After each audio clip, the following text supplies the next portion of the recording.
Boycott গাজার রক্তে ভেজা পণ্য প্রতিরোধ ও কাজে শুধু কথায় নয়, রাস্তায় দাঁড়িয়ে আমরা চিৎকার করতে পারি, কিন্তু সেই চিৎকার ইসরায়েলের কানে পৌঁছায় না। তাদের বোঝানোর একটাই ভাষা, তাদেরকে অর্থনৈতিক আঘাত। প্রতিবার যখন আমরা ইসরায়েলি পণ্য কিনি, নিজের অজান্তে তাদের যুদ্ধে জমতে জ্বালানো দেই। এই টাকায় ওরা বানায় বোমা, চালায় ড্রোন, হত্যা করে গাজার নিষ্পাপ শিশুদের। তাই আজ থেকে বলি, জুড়ে বলি, ইসরায়েলি পণ্য বয়কট করো। বাংলাদেশ বাজারে গাজার রক্তে ভিজা পণ্যের জায়গা নেই।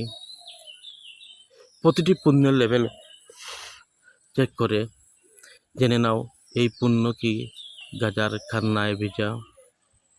দোকানদারদের বোঝাও, বন্ধুদের সঙ্গে গঠন করো বয়কট কমিটি।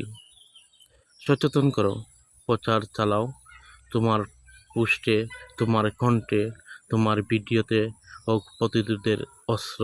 তুমি একা না, আমরা একসাথে গাজার পাশে, ন্যায়ের পক্ষে, মানবতার পক্ষে আছি।